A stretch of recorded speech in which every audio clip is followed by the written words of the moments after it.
Coming up on today's episode of Airborne Unlimited. SubSonex Personal Jet approved for Reno air races. Elvis's private jet back on the auction block.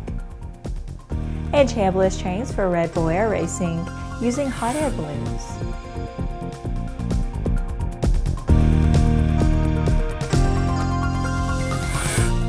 Hello, I'm Laura Hudson. It's June 20th, and this is Airborne Unlimited.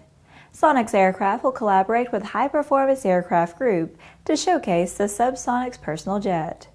The SubSonex debuted at this year's Pylon Racing Seminar, June 7th through 10th at Reno Stead Airport, in preparation for the National Championship air races this September. The SubSonex was taken through various flight scenarios by three-time Reno Gold champion Pete Zaccagnino.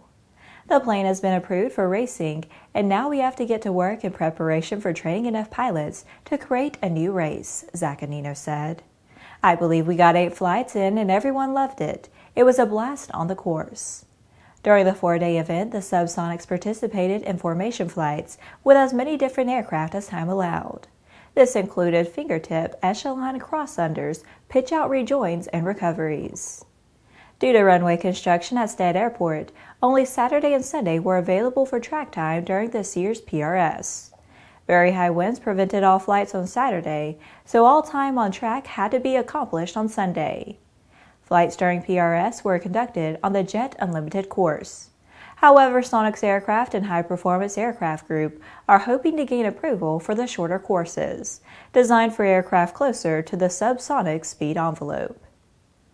After the break, Pratt & Whitney says geared turbofan engine has reduced fuel burn by 40 million gallons. There's a difference between charting a steady course and pushing for the ceiling.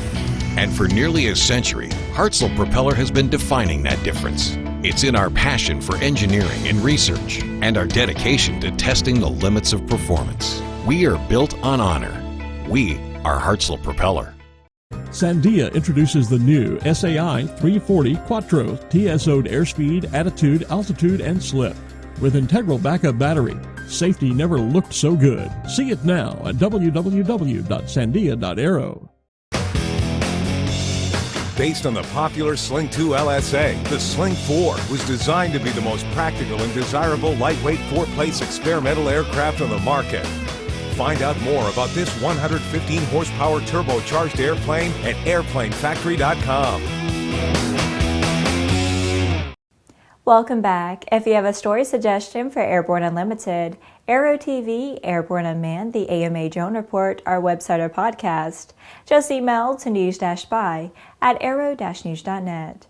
With so much news coming out of the aviation industry, we're summarizing some other interesting stories in a brief segment we call Around the Patch.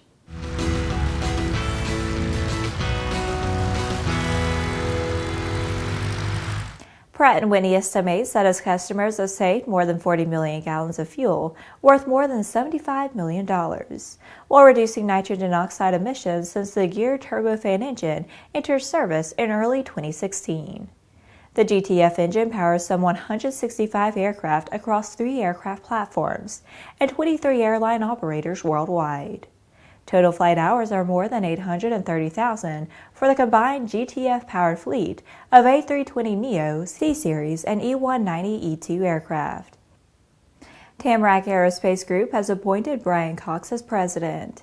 Brian joined Tamarack in 2015 and previously served as the company's chief operating officer.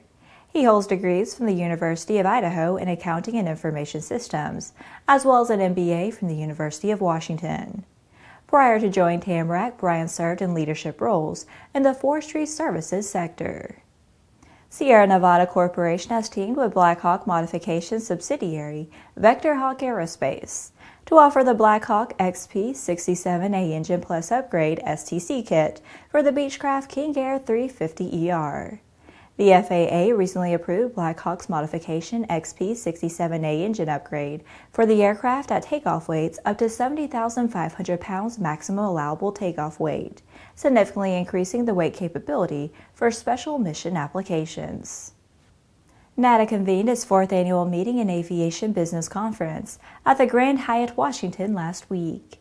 Attendance at the annual event exceeded previous years, driven in part by an agenda addressing opportunities and issues facing the aviation business community.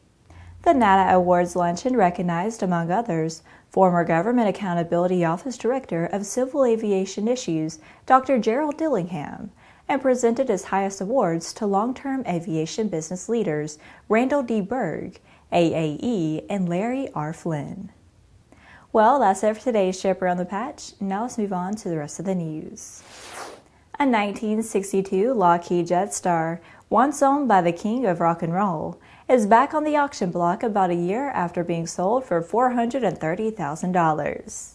The online auction house IronPlanet lists the jet as a custom private jet personally owned by Elvis Presley, the late American singer, complete with red velvet seats, gold-plated accents, and red plush carpet. Elvis's jet has been privately owned for more than 35 years, becoming a tourist attraction where it sat on a runway in Roswell, New Mexico in the U.S.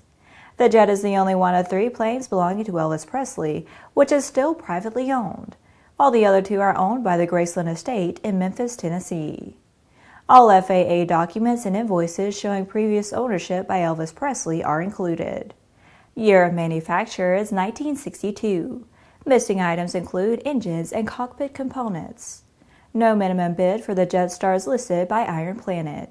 Bids will be accepted until July 27th.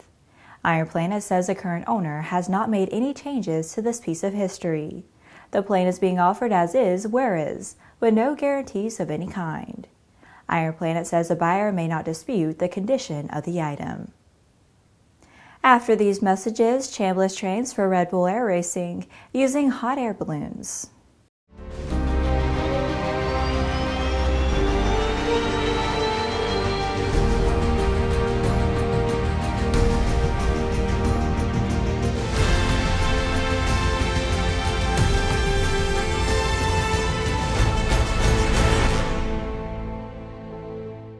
In collaboration with NASC, introducing Sonex Aerospace, bringing you the Taros Group 4 UAS, the redesigned Tiger Shark Block 4, and the SubSonex Twin Jet UAS, all derived from flight-proven manned systems, not concepts, real aircraft. More at SonexAerospace.com. Welcome back. RedBull Air Race pilot Kirby Chambliss has come up with what may be a unique solution to the problem of how to practice a pylon-style race with no pylons. Earlier this month, he was seen over his hometown of Phoenix, Arizona, flying among a group of hot air balloons, as he might during a race. Chambliss practiced his racing technique around the inflated balloons before they were launched, and once they left the ground, he climbed to a higher altitude and put on an impromptu one-man air show. Chambliss said that he decided to use the balloons in commemoration of National Hot Air Balloon Day, June 5th. The date marks the anniversary of the first event to be held at the Indianapolis Motor Speedway in 1909, a hot air balloon race. The Speedway will host the RedBull Air Race Series on October 6th and 7th. Chambliss said he wanted to incorporate the balloons into his training, both to prepare and note the 1909 event. Chambliss said that training with balloons is somewhat different than pylons used during the race because the balloons are quite a bit wider and also you can't hit the balloons. The next event in the RedBull Air Race Series is June 23rd through 24th in Budapest. Well, that's our program for today. Remember that Airborne Unlimited is streamed on Monday, Wednesday, and Friday, alternating with Airborne Unmanned on Tuesday and the AMA Drone Report each Thursday. Additional breaking news bulletins may be posted for important stories that fall outside of our normal deadlines. If you're watching us on YouTube, please subscribe and do check us out on Facebook and Twitter. Get comprehensive, real-time, 24/7 coverage of the latest aviation and aerospace stories anytime at aero-news.net. We'll see you tomorrow.